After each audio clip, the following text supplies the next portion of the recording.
The President of the United States is using the Department of Justice to threaten an independent American institution, the Federal Reserve. This is about political pressure or intimidation. The threat of criminal charges is a consequence of the Federal Reserve setting interest rates based on our best assessment rather than following the preferences of the president. No Fed chair has ever had to do this. Jerome Powell issued a rare public statement saying the DOJ is threatening criminal charges and that it's driven by political pressure. And it's a culmination of a years-long pressure campaign as Trump has increasingly attacked Powell and tried to bend independent American institutions to his will. Now, Trump has taken this pressure campaign and escalated it into a full-blown criminal investigation. And today, we're breaking it down. 1, who Jerome Powell is and what the Fed does. 2, why Trump wants to lower rates so badly. And 3, how threats, investigations, and firings are putting Fed independence at risk.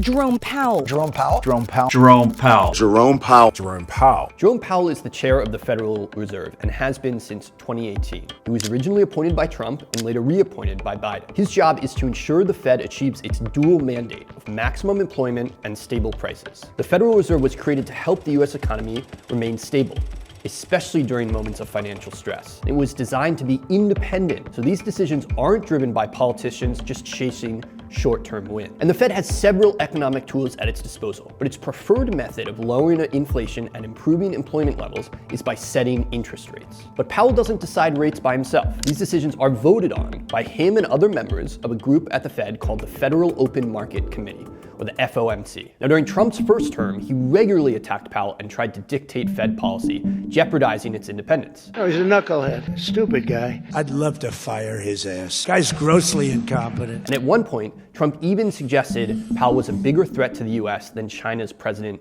Xi Jinping. Interest rates are basically the price of borrowing money. High interest rates make borrowing more expensive and saving more attractive, while low interest rates encourage borrowing and spending. Many people feel that interest rates have been too high and they want rates lower. But the question here is who gets to make the call and how. We know the temptation for every president to come in when they're facing a tough election and try to get those interest rates really low to juice the economy like a surge of sugar. And that will give short-term benefits going into an election, but long-term be really bad for the economy. The Federal Reserve is supposed to make decisions based on economic data, not based on what helps a president in the next news cycle or the next election. Trump also went after Federal Reserve Governor Lisa Cook, one of the officials who helps oversee the Fed and votes as part of the FOMC on major decisions like interest rates. And it quickly turned into a legal showdown. Trump attempted to remove Cook, courts blocked it, and then the Supreme Court allowed Cook to remain for now. And that move didn't just raise alarms among Democrats.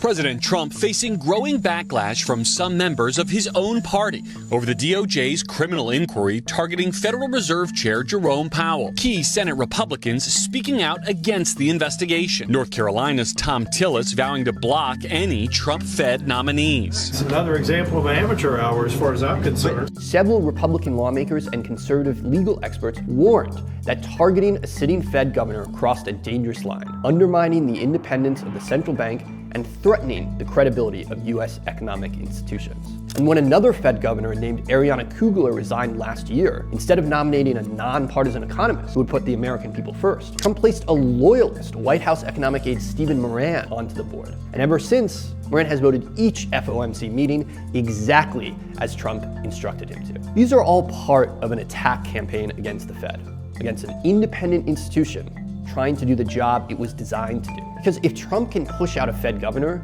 and further pack the central bank with loyalists, Trump might be able to reshape the entire Fed and pressure Jerome Powell from the inside out. This is about whether the Fed will be able to continue to set interest rates based on evidence and economic conditions, or whether instead monetary policy will be directed by political pressure or intimidation. Central bank independence is one of the few things that keeps economies stable. And when confidence in the Federal Reserve gets shaken, it ripples out through the global economy. Monetary policy has to be driven by evidence, not intimidation. The Fed was built to be independent for a reason, so no president, Democrat or Republican, can force rate cuts or rate hikes for political gain and leave the public stuck with the consequences later. The moment a president can threaten the Fed into compliance, the guardrails stop working, and the people who pay first are the ones already struggling to keep up.